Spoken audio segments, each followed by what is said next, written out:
Where innocent. The Onceler, innocent. The consumers, also innocent. You may be thinking, well, then does that mean the main character is evil, or maybe the delivery man, or maybe even the love interest is evil? Not at all. The true villain is hiding in plain sight. That's right, it's the Onceler's mom, and now I'm going to provide my evidence. So I have to say that the theories that I've seen that suggest the girl being the villain of the story, I think that's really foolish. This whole thing was so obviously set in motion by Lindsay's mom. Now, let's get into our first bit. Now, first, we're gonna give some lore for the Oncey. He lived in the middle of nowhere prior to starting up his company, and he had this idea for a new product to sell, which he packs up and he gets ready to leave. Now, at first it seems the mother is about to comfort him and tell him that if it doesn't work out, then she's gonna do something. Instead, she pulls a 180 and she's like, well, it wouldn't surprise me at all. And the whole family laughs at him.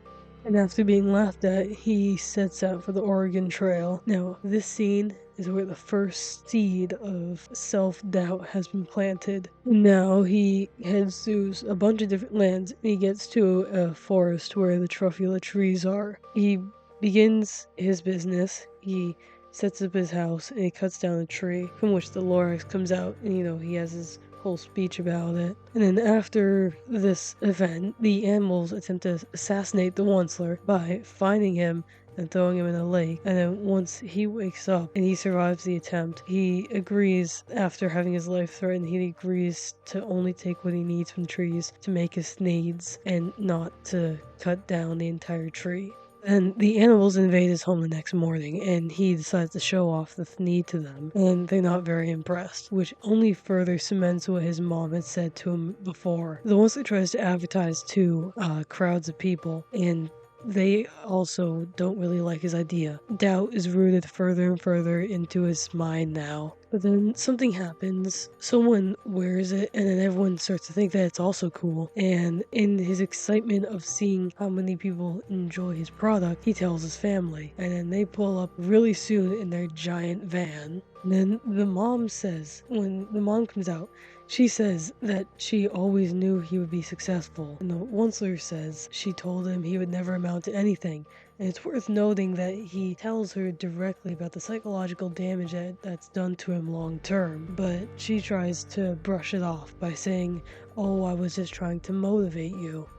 Then he introduces the Onceler to the family, and in some other scene, the family starts to help Onceler in his endeavor to create needs, and then Mom says to him how Thneed production is taking too long, and she needs him to do what's best for the company and for his mama. But no buts, Oncey. You're running a business now. You have to do what's best for the company and your mama. Well, I guess it couldn't hurt to chop down a few trees. And the Onceler is obviously uncomfortable with this idea because he holds a lot of value in that promise that he made to the Lorax, but, his mom is pressuring him, so he agrees to let them fully cut down trees. And the Lorax reminds him, hey man, you made this promise to me that you wouldn't do this, and then the aunt throws him away. Stop! This is bad! Now the mom here is doing textbook manipulation to the Onceler. She's using previous doubt that she planted in him to pressure him into doing what she wants him to do, as well as making it out to be like, oh, you have to do this because I'm your mother and I raised you, I did so much for you, and now you have to do this for me. So up to this point, the Onceler has been, his mom has been pressuring him to think that he has to do all this stuff to be successful and to create his product, mass produce it, so that his family will love him. Even the other relatives of the family, even though they're kind of,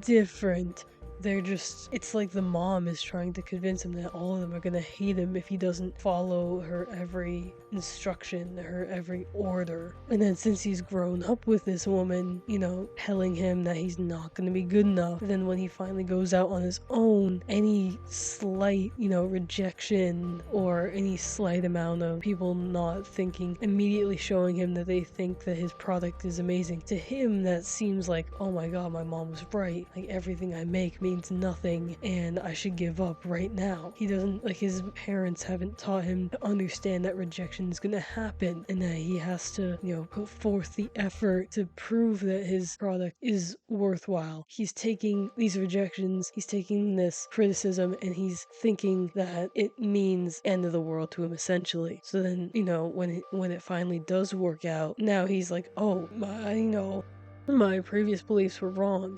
Maybe my mom will love me now. And when she does give him that validation, when she does give him that love, now he feels even more pressure, like, oh, okay, she doesn't doubt me anymore. I have to keep her thinking that, I'm worth her time. So all in all, right now, it's just, he's prioritizing feeling validation and love from his mother over the long-term goal of his product, where if he didn't cut down trees, he would have just been plucking the fur from trees and making products slower, but his company would have stayed alive for longer and they would have been more sustainable. But because now he's prioritizing the will of his parents, he's thinking, I need to do what's best now to get them to love me now because they never believed in me before. So the song How Bad Can I Be frequently mentions, businesses, like, the idea that there's a principle in business, like how in the wild, it's survival of the fittest, and check it, this is how it goes. The animal that wins gotta scratch and fight and claw and bite and punch. And the animal that doesn't, well, the animal that doesn't winds up someone else's lunch. He's getting that idea from his mom, who's telling him, you need to be the bigger animal. You need to feast on these little things. You need to destroy all these little animals to make your company big and to make sure that you survive in the end. He's not thinking clearly here. And in the cuts on biggering, he even mentions not caring about things dying, which would include the animals that live in the environment. And like I said, this is all an idea brought on by his mother, who's been pressuring him into feeling this way. Now, of course, he might have eventually gotten to this point on his own. Now, let's say his mother never pressured him into, thinking he has to destroy this whole forest to make his product, to mass produce it. He might have eventually gotten to this point on his own in time, but maybe he would have just keep a long-term, sustainable, healthy for the environment, production rate. We wouldn't have known that. Maybe he would have just been a better person without his mom, manipulating him into doing all this. And then, after the song How Bad Can I Be, the entire forest is gone. And the mom once again states that she knew he would disappoint her all along. And then immediately after saying that he's a disappointment, she looks to one of her other kids and says, you're my favorite now. Brett, you are now my favorite child. And Lee, and we never see them again. They never come back to him. So now, after a lifetime of being told he's not good enough, being told he's worthless, he's had his 15 minutes of fame, he's had his brief success, and now once again he's left alone. Thankfully, when he's older, he has kind of a chance to redeem himself by giving out the seed to the kid and letting it grow. But the damage is done. He's old now. His life has passed him by. The most he's done with himself is, he's just never experienced an actual life. He's just made this product and gone into self-isolation for years. And I can't blame the mom for what's happened after it, because maybe it is her fault too, that after all of the events of what happened in his teenage years or young adult years, now he's become a recluse. He's just stayed in his house. I mean, you all saw how it was set up. He clearly doesn't leave it anymore. He only has things out there to bring people up to his window because he doesn't want to leave his room. I mean,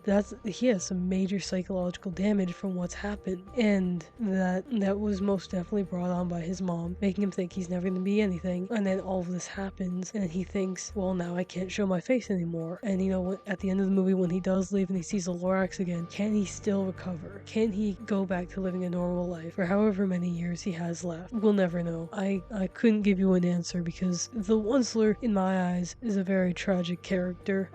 Yeah. So that's my thoughts on who the villain is for the Lorax. I think everyone else is innocent. I think a lot of this could have been avoided if the Onceler's mother had just been a little more supportive and, you know, looking for his benefit long term as opposed to just getting as much money, you know, essentially getting rich quick, right? So, yeah, sorry my voice was so in and out for this video.